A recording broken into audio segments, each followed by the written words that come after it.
Hi, good evening, everybody. It's great to see you. I put that in quotes, but it's wonderful to be together. I'm Janice Kaminer-Resnick. Thanks for tuning in to our 51st consecutive week of America at a Crossroads. This series was envisioned and has been implemented as a joint venture between Jews United for Democracy and Justice and Community Advocates, Inc. Our leadership team members are Zev Yaroslavsky, Mel Levine, Rabbi Ken Chazen, Caroline Kelly, David Lehrer, and myself. Thank you to our many wonderful co-sponsors. Their names were posted just before the program began. We have some amazing programs coming up. I cannot mention all of them to you. Right now, we have programs set every Wednesday night from 5 to 6 for the next 9 weeks. Next Wednesday, we'll welcome Stanford University's Larry Diamond and UC Irvine's Rick Hasson on the topic of Can American elections be fixed?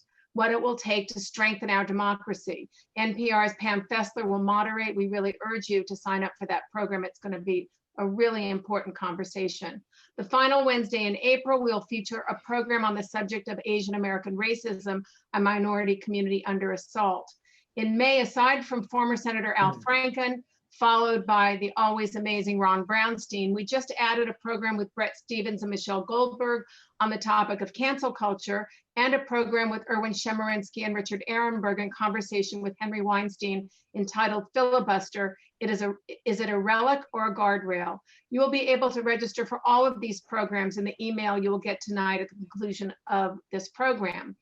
Most of our audience is by now vaccinated, and we are all starting to do things we haven't done for the past 15 months. Starting to see friends, maybe going to a restaurant, or like me, traveling to see grandchildren whom we have not yet met or held in our arms. But as we begin our slow ascent back to some semblance of normalcy, we remember those whom we have lost. There is a beautiful Jewish tradition of dedicating a study session to the memory of one who has died as a way of honoring their life. Tonight, we dedicate our program to Fatima Zakaria, our speaker's mother, who died this past week of complications from COVID. May her memory, like her legacy, be a blessing. I want to wish you all happy Israeli Independence Day.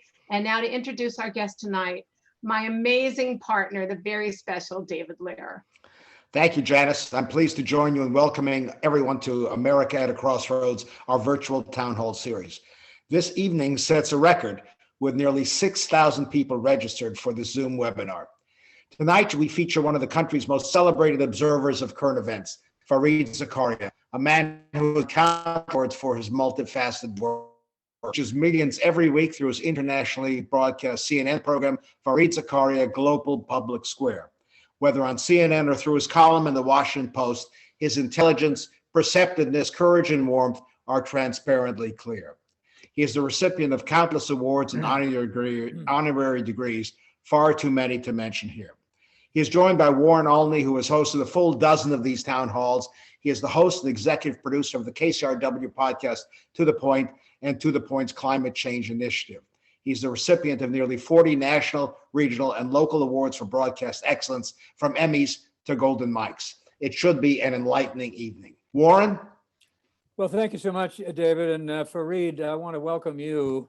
It's a real honor to be able to talk with you. And I also want to extend my condolences to you on the death of your mother, as the staff did here as well. But welcome to our program.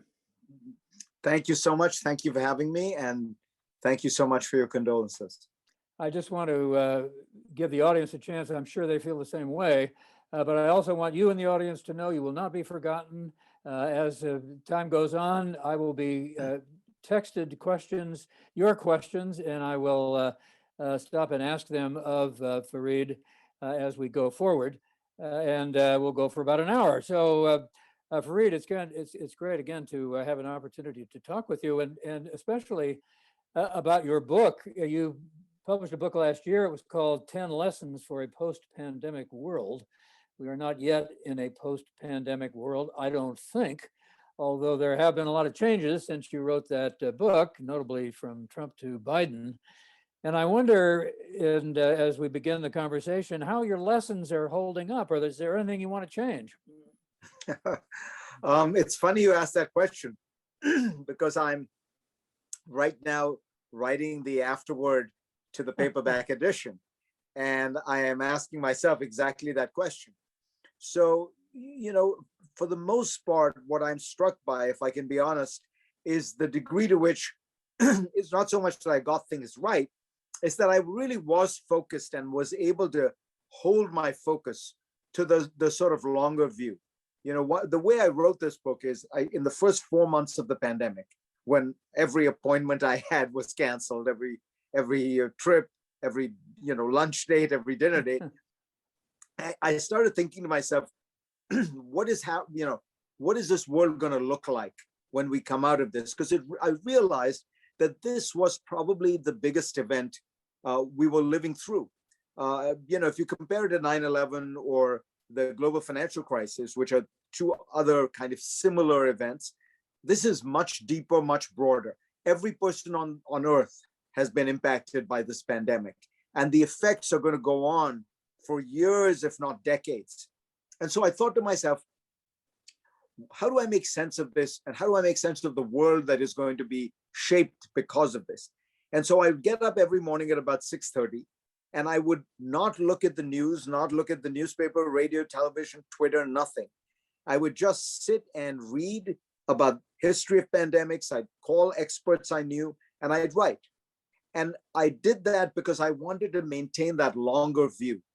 And I think that I managed to do it. I did that for 4.5 months, 7 days a week, and that's the book. And what I tried to do was focus on the larger shifts, the broader shifts. So I think most of them have held up. I'll give you one area where if I could do it again, I would write it differently, but it's actually very telling, and I couldn't have done it again. So I focus a lot on the varieties of governments as a way to understand who did well and who did badly in COVID. It turns out it's not the kind of government, by which I mean dictatorship versus democracy. Some dictatorships did well, many did very badly. The Chinese did fine after bungling it at the start, and then they did superbly. But the Taiwanese, which is a flourishing democracy, chaotic, raucous democracy, did very well, probably the best in the world. So did South Korea, another democracy. So did New Zealand, another democracy. So did Denmark. So there are many dictatorships that did terribly. But in general, what you could say is that countries that had competent governmental institutions that had been built and nurtured over the years, given funding, given autonomy, staffed with experts, respected, given the leeway to function, earned the trust of the public as a result of all that, those countries did well. Taiwan has an extraordinarily well-functioning public health system, as does South Korea, as does Singapore, as does Vietnam, by the way, a poor country. So does Japan, but so did Germany, so does Denmark. Now, here's the interesting challenge. That was a perfectly reasonable description of phase one of the pandemic. But in the second phase, we're seeing something else. We are seeing that there are some countries where the government did quite well at crushing the first wave, unable to crush a second wave. Germany, France, most notably. Why?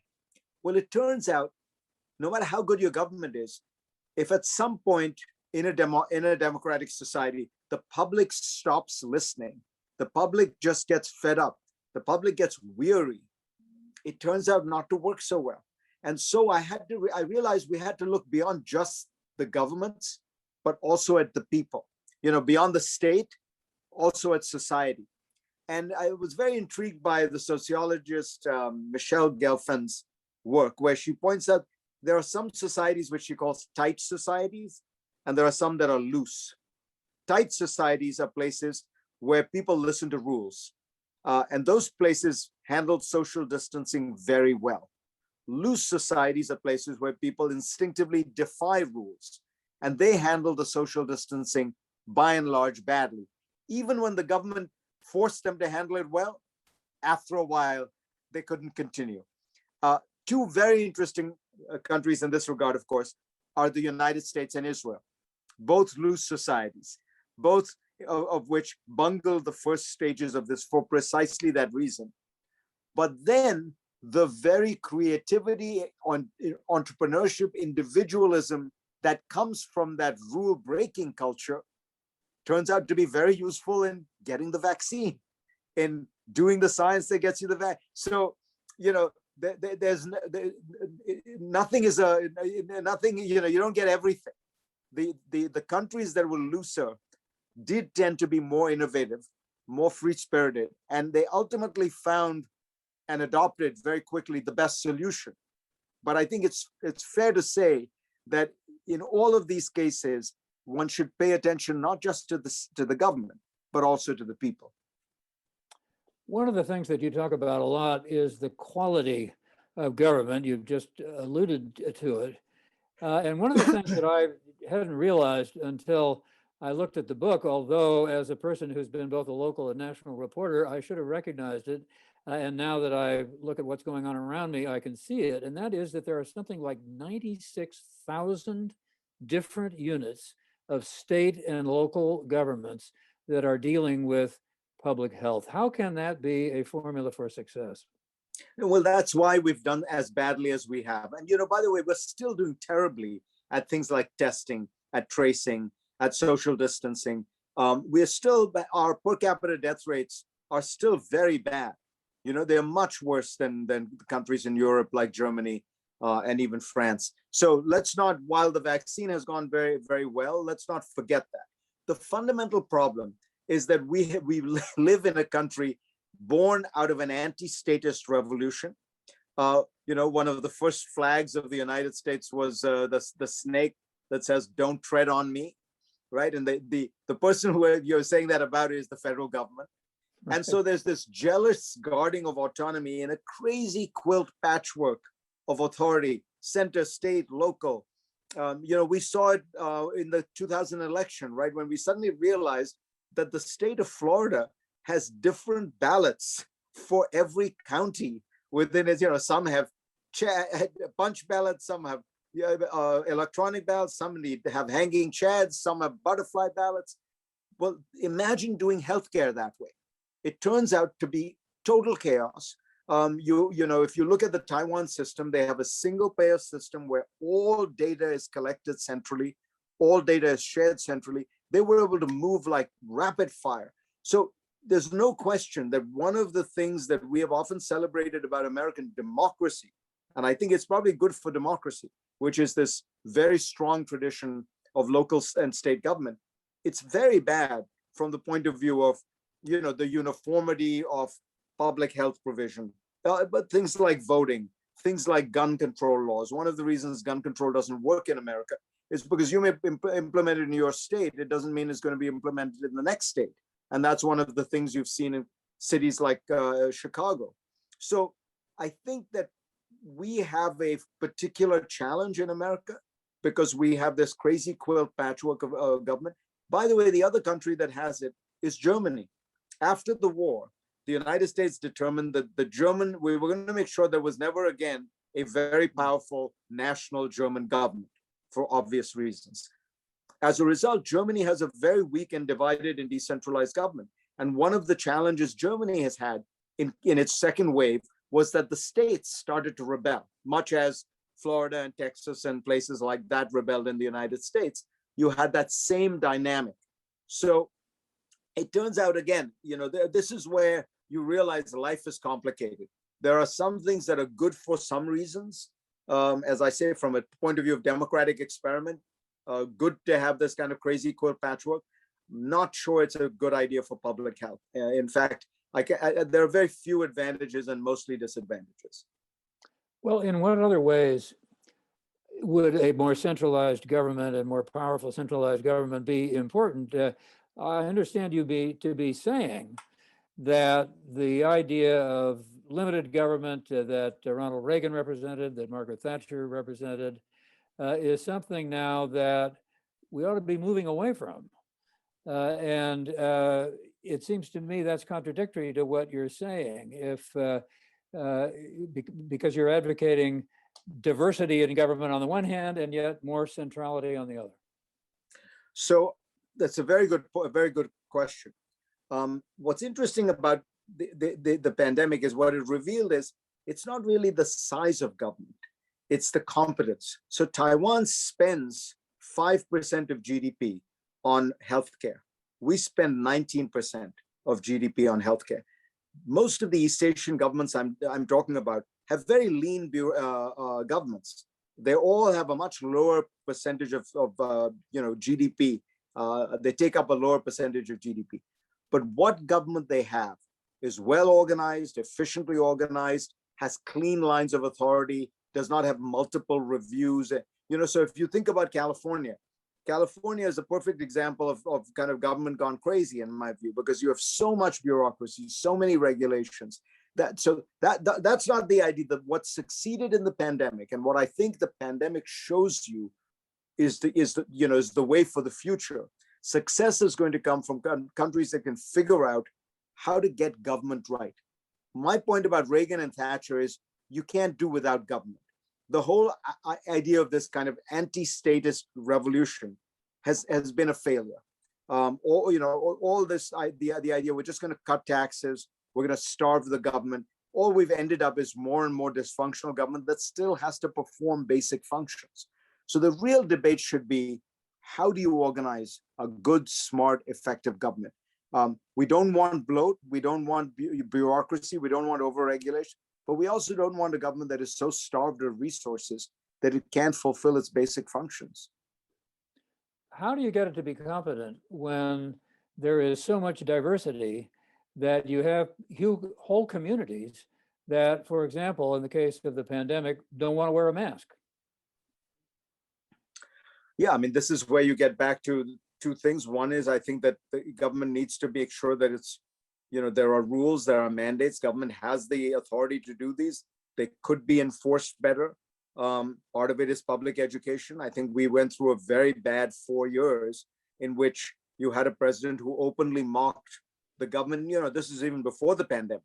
Yeah. Trump was able to play this extraordinary role of being both the leader of the government and simultaneously the chief denigrator of government. So we are in the midst of a period where there is an enormous amount of effort placed to demean experts, demean government, things like that. But government does need to use what authority it has. Look, again, I know I repeat the Taiwan story often, but let me give you an example because I think it's so instructive of how they handled it. So what the Taiwanese decided was they were going to test people, but they didn't test more than we did, by the way. Anyone who was COVID positive or had been in contact with someone COVID positive was asked to quarantine. Now that was a democratic government doing it, but it was a mandatory quarantine. It was a law passed by Parliament, and you were given a phone, and they would call your phone 3 times a day to check that you were actually quarantining yourself. By doing that kind of enforced quarantine, what they ended up doing was they were able to take, it's only 1% of the population that had COVID or was exposed to it. And they separated them from the rest of society. And as a result, with a population of 22 million, Taiwan has had 10 COVID deaths.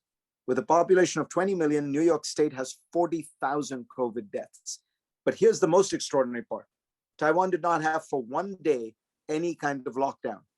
Its economy functioned through the entire pandemic because what they realized, the key was you have a small number of people who are infected. If you can get them out of circulation and keep getting the new infected ones out of circulation, then you can let the rest of society go about its business as normal. So that's a good example of, it's not about big, small, it's just about being smart. It's about figuring out how we can do this smart.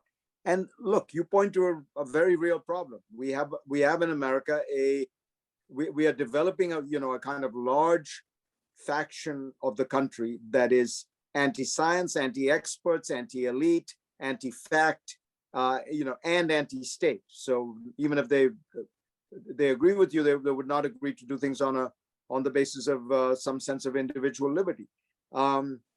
It has to be fought. Look, I mean, the Southern segregationists fought on the basis that the federal government didn't have the authority to tell them how to run their schools. I mean, this is a long tradition in America. When you talk about competent government and when you describe the kinds of things you do in places like Taiwan, it seems to me what's absolutely required is trust in government. And long before Trump, in fact, perhaps even maybe it was one of the reasons that we got Trump, people ceased to have confidence in government. What were the reasons for that? And how do we get out of that? It seems to me that may be the most important issue of all. Yeah, that's a huge, huge challenge, a huge problem. And as you know, it's a long-standing one. So the basic data is, if you look at the early 1960s and you polled Americans saying, do you believe that the federal government will do the right thing all of the time or most of the time? 70% of Americans would say yes. I think that number is down to 15% now. It's been a straight decline. And that's about Vietnam and Watergate, and all, you know, and which triggered it, and then beyond. But I think it's fair to say we were probably looking at a high watermark. You know, that was a period coming out of Roosevelt's leadership of the country, out of the Depression, out of World War II, Truman's leadership of the country, and Eisenhower's in the early years of the Cold War, the building of the interstate highway system, NASA, all that. So, you know, 1961, 62, maybe you had an inflated view. And, you know, one has to remember, with America, there is always the racial element. One of the reasons that the numbers slipped so fast from between 1962 and 1968 is because a whole bunch of Southerners suddenly realized the federal government was doing very nefarious stuff in 64, 65, 66. But those were things that had to do. So some of this is, you know, age-old American divides that have simply resurfaced and been weaponized in a way that they were not before. You know, one of the things we forget is we talk about how polarized we are now and how much we distrust. Well, we were pretty polarized in the 1950s, but the polarization existed within parties, so that the Democratic Party contained within it Hubert Humphrey, the greatest liberal on civil rights, and all the Southern segregationists. The Republican Party contained within it Nelson Rockefeller, who was probably the most liberal, big spending governor in the country, with Barry Goldwater, probably the most conservative libertarian in the country. And because you had these diversities contained within the parties, you had to find a way to navigate and negotiate them. And what happens in the 60s is the great sorting, triggered by Lyndon Johnson. I mean, one of the most unselfish acts of any president in the history of the country, when he decides to do the right thing on civil rights, knowing full well that this will mean that the Southern conservatives will bolt the Democratic Party and join the Republican Party. Once you do that, the ideological polarization is now not within the parties, but between the parties. And so it gets weaponized. And we've been waging a war ever since, and that's not conducive to good government. Speaking of wars of a different kind, one of the things that Lyndon Johnson did wrong was to prolong the Vietnam War. This obviously then led to the Iraq, which didn't lead to it, but we subsequently had the Iraq War, which turned out to be an enormous waste and led to great distrust of the government. Now we have President Biden just today indicating, okay, we're going to get the troops out of Afghanistan. That's going to be the end of it. I believe it's the longest war in the history of the country. A lot of people have lost their lives, have spent enormous resources, so has the country as a whole, in dealing with Afghanistan. What's it going to mean for the country in terms of trust for the government when the president finally does that, even though it might well be at this stage of history the right thing to do? I think that it won't have the kind of effects that Vietnam or Iraq had, because we are, it's been a very, very slow withdrawal anyway. I mean, we had 150,000 troops in Afghanistan at one point. We had about 90,000 only 5-6 years ago. We're down to 3,000. It was about 15,000 when Trump took over. We're down to 3,500 now. So I think that the truth is, we have conditioned ourselves to understand this is not a war that was on the front pages for the United States. This was a war, by the way, largely being fought between the Taliban and the Afghan government. for the last several years. The Taliban had not been attacking the United States, partly because they wanted us to get out, and this was a way of, it was creating conditions where it was easier for us to leave. But I think broadly speaking, I think Biden is doing the right thing. I have to learn more about the modalities of his decision and the details. But look, we've been there for 20 years. We have allowed 3 elections to take place. We've allowed enormous progress to take place in the country. We've encouraged, I should say, enormous progress to take place. We have given the Afghan government enormous resources. At this point, there has to be some testing of the proposition that it can handle these affairs, or it must compromise with the Taliban and form some kind of government of national unity. People make an analogy and say, well, we're still in South Korea, we're still in Germany, we're still in Japan. Those are very different deployments. The US military has been deployed in those countries to defend those countries against external foes. And the bet has been that by making those deployments, we deter those external foes from attacking Germany, Japan, or South Korea. In this case, we're keeping these forces there to hold the damn country together. And at some point, 20 years seems to me a reasonable time. You have to relax that grip and see what happens, and try to protect your interests as best you can in other ways, because you cannot have what is effectively a quasi-colonial occupation or involvement in a country for an unending period of time. So I think most Americans get that. I don't think it will have the same sense of trauma that Vietnam or Iraq did.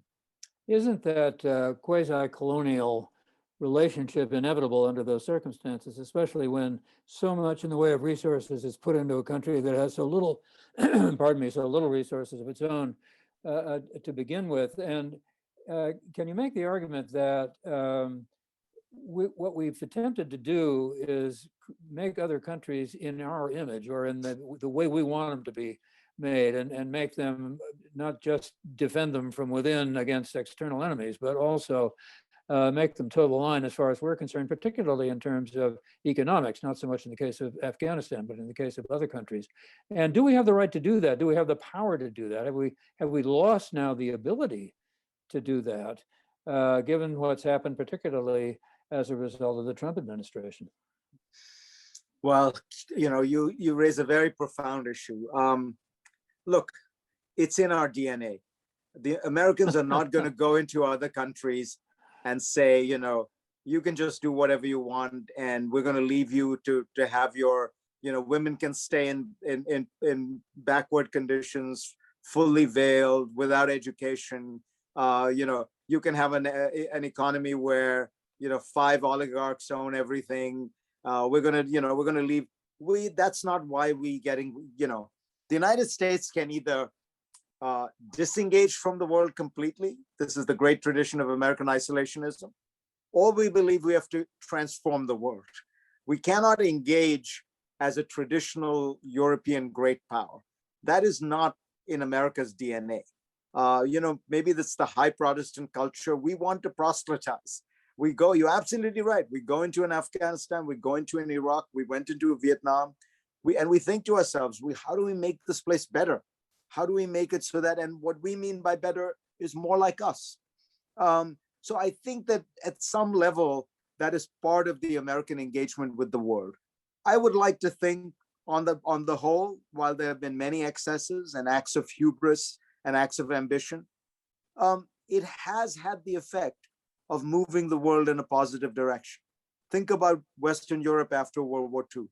Think about Japan, think about South Korea, Taiwan, Singapore, Hong Kong. These were all the parts of the American sphere, right? And these were all places where we nudged these countries to be more democratic, more capitalist, more observant of human rights. We didn't demand it, we didn't decree it. In some cases they did, in some cases they didn't. In some cases there was backsliding. But all of them seem to be, there's been real progress. These are places where the economics are better, the politics are better, the human rights conditions are better. So I'm not somebody who I'm an immigrant. I'm not going to be taking a kind of anti-American view. I think it's fair to say we don't know how to do it that well. We make a lot of mistakes. We tried in countries where the historical traditions and institutions make it very difficult. But even let's take one of our biggest failures, Iraq. I mean, it's still worth marveling that you have right now in the Middle East a functioning democracy with three highly disparate ethnic groups, the Shia, the Sunnis, and the Kurds, with a lot of oil, which they could be, fighting over every day. And, it's a large Arab country in the heart of the Middle East. And it has been going now for about 20 years with elections, with parliament. And look, there's a lot of corruption. I don't mean to make the claim that Iraq is some kind of some poster child and the war was not worth it because the costs were unconscionably high. But you know what? I mean, it's still worth marveling that, they have if you listen to the president and prime minister of Iraq, if you listen to the debates in the Iraqi parliament, it's a little bit more than the Arab world has had. Let's talk about a very different kind of issue. Among the things that you talk about in the post-pandemic world has nothing to do with the pandemic, but they include automation, artificial intelligence. What about the way that people are going to be working? And what have we learned from COVID as a result of what might happen, for good or bad? So I think this is probably the single biggest effect of COVID, which has been to dramatically accelerate the rise of the digital economy. And we're all living it, so we all understand it. I mean, this conference itself is a manifestation of it. I think it's probably accelerated this digital life by about 15 years. If you look at telehealth, people used to not like to visit doctors online. It was a psychological barrier. And doctors didn't like to have those visits because they didn't get paid. There was a financial barrier. Right. COVID broke both barriers, the psychological and the financial barrier. And as a result, we've had 1 billion telehealth visits in 2020, which is where people thought we would be in 2035. So as a rough estimate, you could say we've moved 15 years into the future. But the effects, I think, are going to be much more dramatic and far-reaching than people realize. First, there's going to be a massive concentration of power, of corporate power, that is already underway. Let me give you a small example using my book. Book publishing has done pretty well during the pandemic. It turns out not everyone is watching Netflix. There are a few hardy souls who are reading, for which I am grateful. But in February 2020, before the pandemic, Amazon represented 30% of the book market in America. It now represents 65% of the book market in America. And think to yourself, who has gotten destroyed in that? It's the little mom and pop bookstores, the ones that maybe didn't have a website, or the ones that had a website but didn't know how to use it, didn't have delivery systems and such. Now that phenomenon is not just true for Amazon. Any company that is large, digitally savvy, had a very powerful digital presence, strong lines of credit, globally or nationally diversified business, those have all done well. The others have done badly. So the digital economy privileges large companies, but it also privileges a certain kind of people. So all of us, I think many of the people on this call, have been able to continue to work in the digital economy, using digital tools. And it's important to understand that that is only about 35-40% of the economy in terms of population. But imagine if you have a job where you have to work with your hands and you can't use digital tools. So I'm thinking you work in a restaurant, you work in a hotel, you work in a theme park, you work in retail, you work on a cruise ship. All those jobs have disappeared. They're coming back, but you see my point about the disparate effect of this digital economy. It is divided into a digital elite and a non-digital working class. And so these divisions and these reshaping of the economy, that this massive transformation forward represents a very powerful, very complicated. And as you point out, I talk in the book about the rise of artificial intelligence, because a lot of what companies have done is, as they move into the digital space more and more, they are moving more and more into software. Software is now more and more controlled by artificial intelligence. So we are yielding more and more of the decision-making, the processes that govern us, to machines. And this is happening as part of the digitization, part of the rule of software, and part of the rise of artificial intelligence. And at some point, we do need to have that conversation about, what do we want machines to do and what do we want human beings to do? What decisions do we want machines to be making? And what decisions do we want human beings to be making? And this is going to come upon us sooner rather than later because of the pandemic. Isn't it inevitable with companies like Amazon, for example, that automation and artificial intelligence are simply going to replace a whole lot of workers? And if so, what about the idea of a guaranteed income for people? Is that one of the places that you would look to? Do you think that the country will ever have an appetite to enforce that? Well, first, to the premise of the question you're making, I worry a lot about this. I mean, I think we'll have a short-term boom because of all this money being spent. But in the long run, as these software processes and artificial intelligence processes become better and better, yes, you do worry that what you're going to do is displace more and more people as this continues to happen. And again, you will have very crucial decisions being made by machines, not by human beings. I think when you look at the solution, clearly government is going to have to get more involved, because economics is not providing us a ready answer. Economics has found in the digital world an efficient solution, which is that we should buy everything from Amazon. That is the most efficient way for us to organize our economy. But it may not be politically and socially the best way that we want to organize it. So then we have to search for a solution that comes from politics and from society, not just from the market.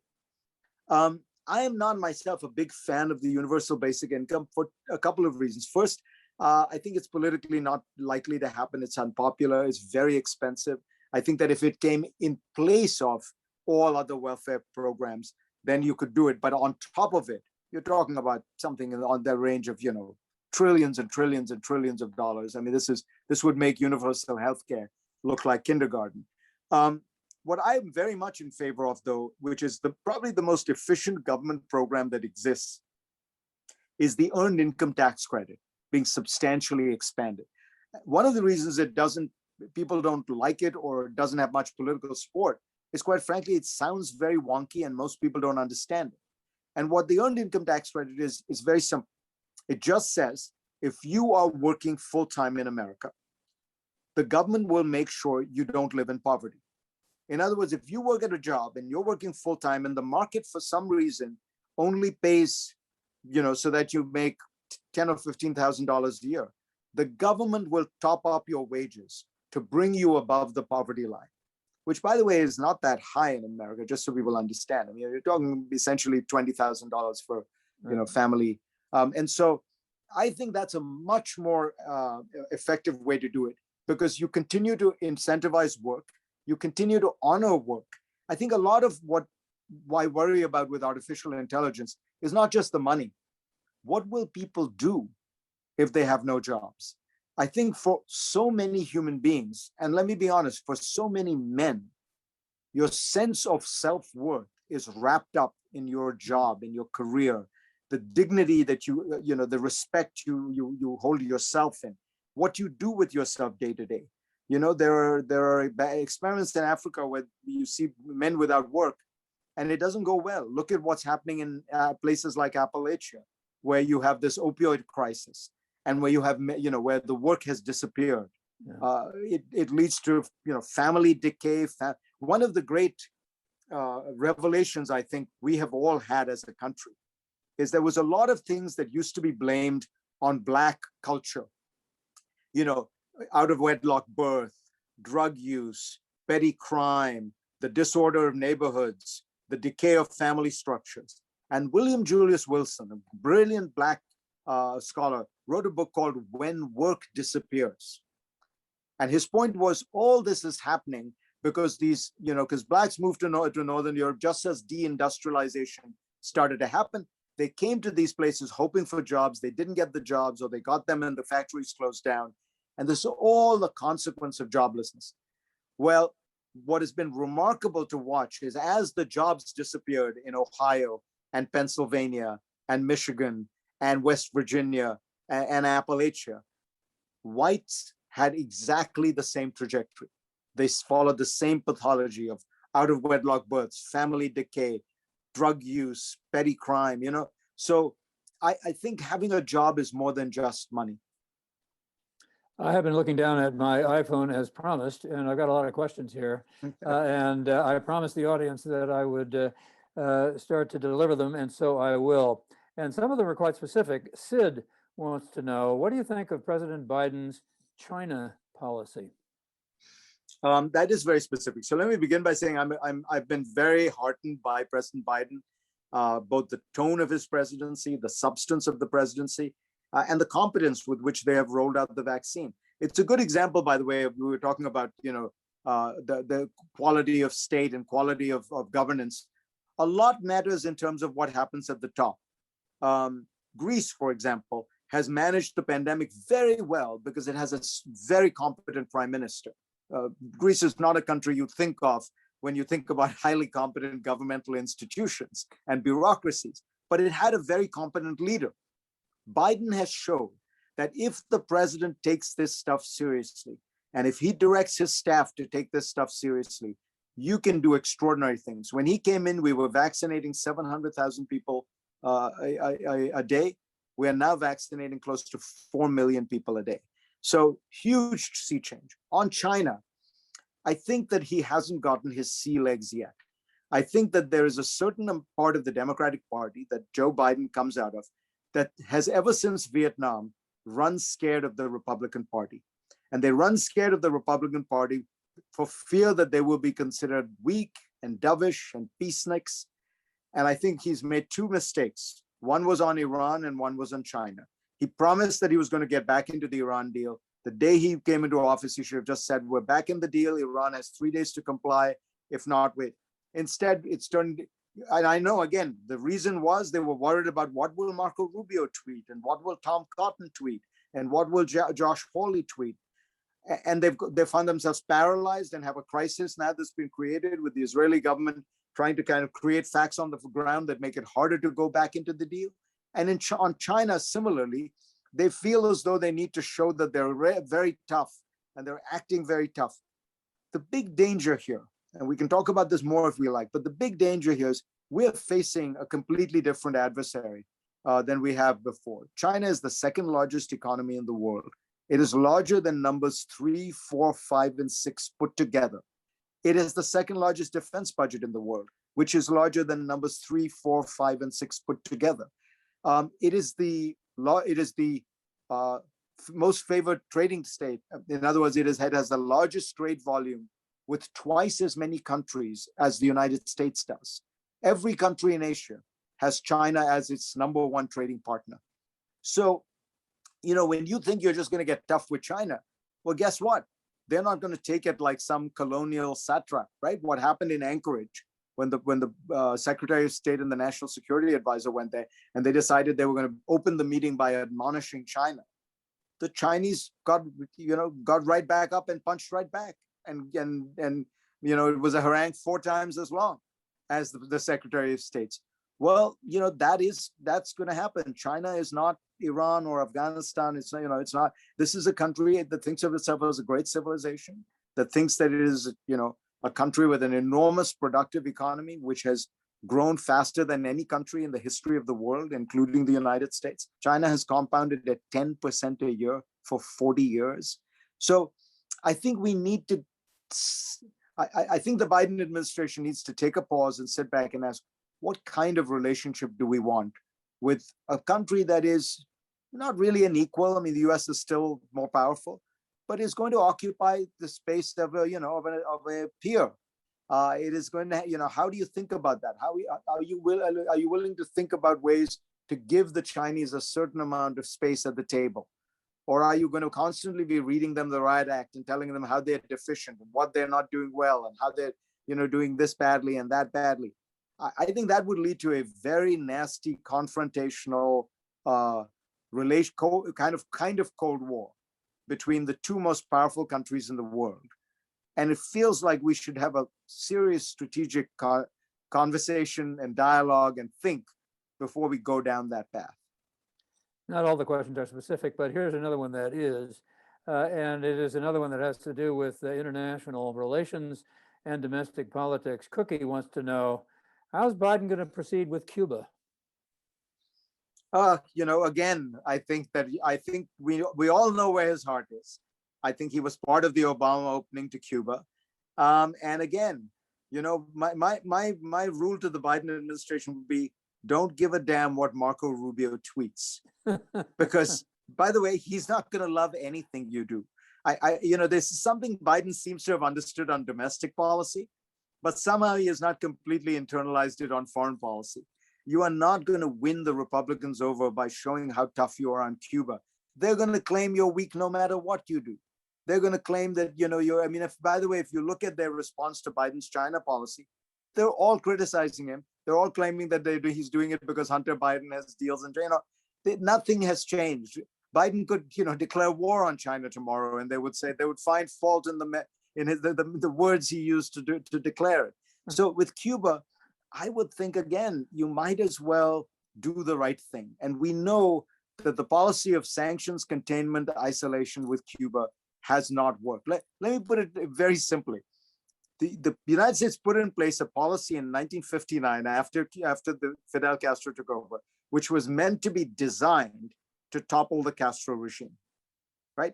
That was the point of the policy. When Fidel Castro died, he was the longest serving head of state in the world, with the exception of Queen Elizabeth. I think we can say prima facie the policy failed. If your policy was to depose a guy and he ends up being the longest serving head of state in the world, you kind of failed. So maybe you want to try something else. I think if you look at even our Venezuela policy, if you look at our Cuba policy, if you look at our Iran policy, when we isolate, sanction these people, first of all, the people of these countries suffer. The governmental elites are able to blame all their problems on America. They rally nationalism to their cause.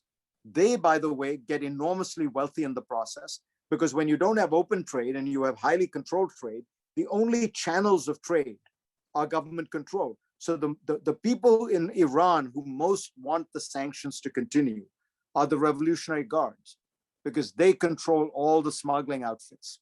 So Cuba is exactly like this. I mean, if we were to open up completely, my view, the regime would be transformed.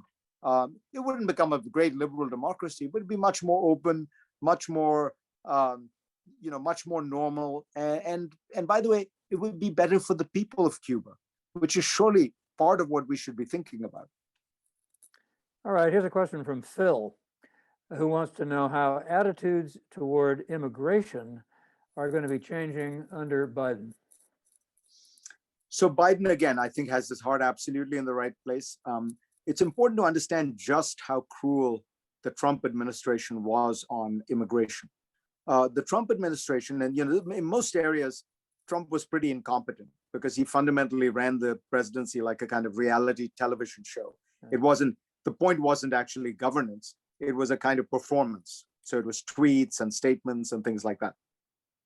With immigration, because of Jason Miller, who was a real zealot on this, the Trump administration changed over 1,000 rules, regulations, laws, fees, fines relating to immigration, all to make it more difficult for anybody, anywhere, in any category to come, visit, stay in the United States.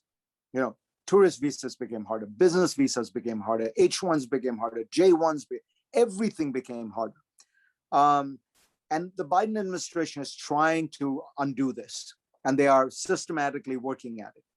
The one place really just one place where I think that they made a mistake, is on the asylum policy. Because what is happening on the southern border is that you have an asylum policy that has broken down. The people who are coming to the southern border, applying for asylum, are not really asylum seekers. The asylum system was set in place after the Holocaust in the 40s and 50s to try to take care of a small number of people who faced extreme persecution because of religious beliefs, religious practices, or political beliefs. That's how it's been used. These people are basically traditional American immigrants. They are fleeing poverty, they're fleeing gang violence, just as, you know, the people in southern Italy were fleeing poverty and gang violence, called the mafia in the 1890s and 1930s and 20s and 30s. So you have a system that is frankly being gamed now by these people. You have vastly larger numbers that are coming in now. You have something like 20 times as many children now on the southern border as ever before. Because, by the way, hate to say it, Biden relaxed one of the prohibitions about unaccompanied children. So he has created a crisis on the border. And, you know, I think he's going to have to go back to some version of what Trump tried to work out. Trump started with the cages and all that horror. But by the end of the Trump administration, they had come up with a workable policy, which was people stayed in Mexico while their cases were being adjudicated. The cases could be adjudicated so that people were sent to other countries, not to the United States, so that if they genuinely were fearful of their lives in, say, Guatemala, they would be relocated to Colombia or to Mexico or some other country. They didn't all have to come to America. And all of it, by the way, was designed to prevent this catastrophe on the southern border. My fear is that by not handling the asylum crisis, Biden will lose the political leverage and capital to do what is really much more important, which is to reform the immigration system, which is in terrible shape. And Trump, as I say, has really made it much, much worse. I mean, we really want to be a country that is in favor of legal, orderly immigration. And this is going to create the feeling that, you know, this is what happens when you're pro-immigration. You have the southern border, you know, have this breakdown. So I very much hope they find a way to solve this. And remember, asylum is a tiny percent of the number of people who are immigrating to America. It's under 5%. I want to ask one more question that out of order in my behalf, but you haven't said much about climate change and what the consequences of that are liable to be, given that we know how much things are going to change and how quickly it's going to happen. So the first lesson in my book, as you know, is basically, and it's in some ways the most important lesson, is that I think the pandemic has made us realize, I hope it's made us realize, we're living very dangerously. We are living life in a kind of unplanned, reckless, perpetual development growth machine that is creating all kinds of problems. It's creating instabilities, it's creating crashes, it's creating pandemics.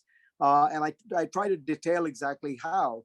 And I think, you know, the pandemic, by the way, for those who don't know, it is a logical extension of this, because what's been happening is we keep taking more and more land and more forest and turning it into human habitation. What this does is this means we get closer and closer to the natural habitat of wild animals, like bats. Bats have lots of diseases, lots of viruses. And what is happening, as particularly in Asia, this process of ceaseless human development continues, human beings are catching the viruses of animals. Every virus that we've had for the last 25, 30 years, from AIDS to Ebola to SARS to MERS to H1N1 to swine flu to the coronavirus, have all come in this fashion. So we are setting ourselves up for another one of these. But the biggest lesson I hope we realize is the way we are spewing carbon dioxide into the atmosphere, the way we are spewing methane into the atmosphere is an invitation for some kind of climate reaction that we cannot predict. One of the things that I think I try to stress in the book is we need to understand that one of the features of a dynamic open system like the one we've created is it's very volatile, and you often get unpredictable unpredictable effects and second and third order consequences. So we know, okay, the oceans will get a little higher and it'll get a little hotter. But there are all kinds of triggering effects there that could happen, that could just mean, it's gone too far.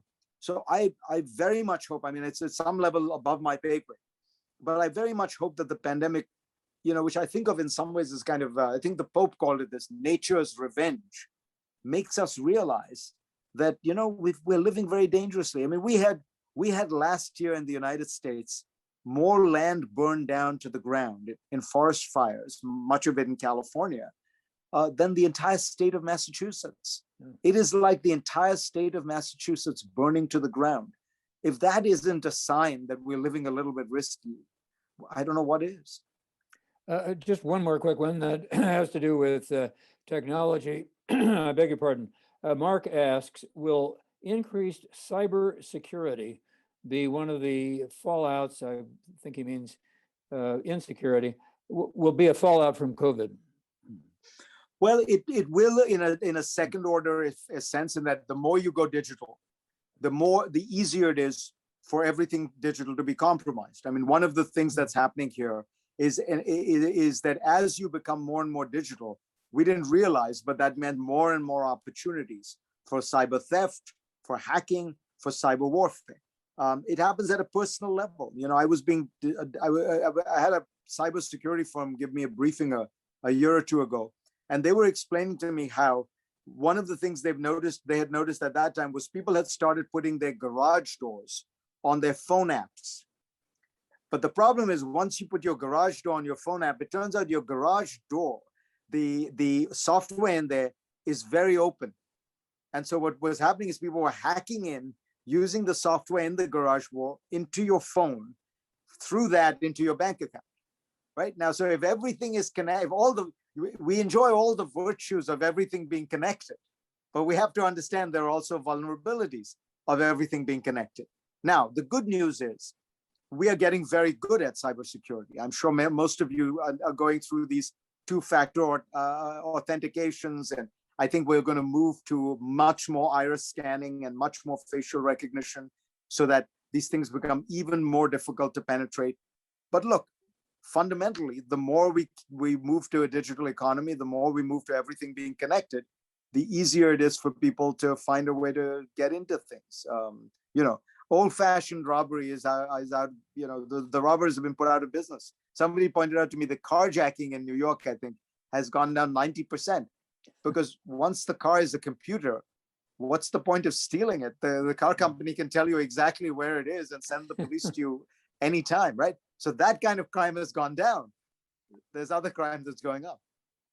I would love to go on a whole lot longer, but time is of the essence, as you well know, as a broadcaster. We've got a couple of minutes left. Is there anything you'd like to add?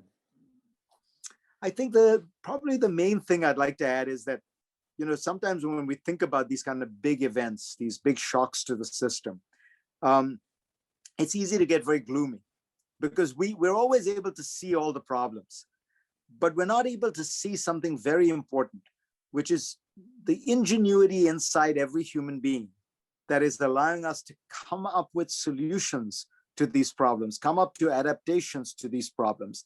And so when I think about what the effect of the pandemic is, certainly one very important effect that I hope we will see, and I believe we will see, is that people are much more open to change. People are much more open to seeing things in a different light. And I don't think it's an accident that things like the Black Lives Matter protests have happened in the course of this pandemic, or have gotten so much more attention and gotten so much more traction. It's because I think people are realizing, one of the things the pandemic does is it jolts you out of your comfort zone. It makes it possible for you to imagine adjusting, adapting. And I think we're realizing that, the way that the United States has treated African Americans remains abysmal, and there has to be progress made on that front. I think if you look at Biden's first two economic initiatives, they seem to be a recognition that for 40 or 50 years, the federal government has really neglected its core responsibilities to try and help provide equality of opportunity to people who are so far down the totem pole, so far down the ladder of opportunity, that they don't have the nutrition, they don't have the childcare, they don't have the daycare, they don't have the tools to equip them to run in those races that we all justly celebrate as being important. So if we can, it seems as though we are beginning to recognize that there is a way for us to change the world in a positive way. There is a way for us to make a difference. And I think that's a very powerful force when it's unleashed. I mean, we've actually come a long way.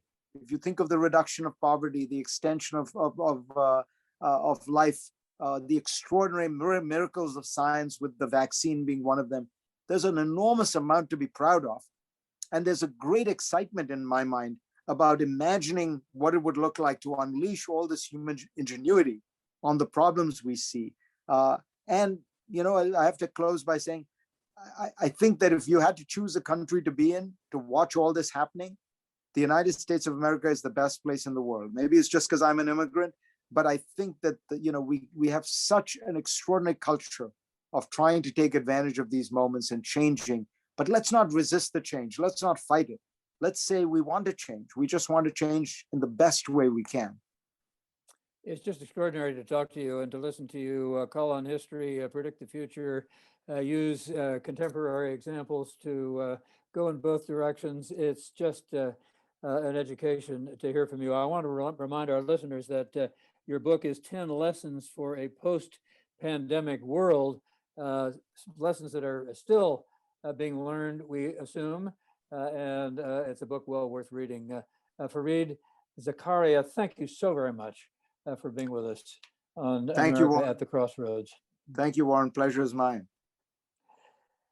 Next Wednesday, April 21st, the program is going to include Professor Rick Hasson at the UC Irvine School of Law and Professor Larry Diamond of Stanford, a leading scholar in the field of democracy studies. The moderator will be NPR's election expert, Pam Fessler. The topic is, can America's elections be fixed? I'm Warren Olney. Thank you all in the audience, as well as to Fareed and to the supporters of our organization. Stay healthy, stay safe, and wear your mask.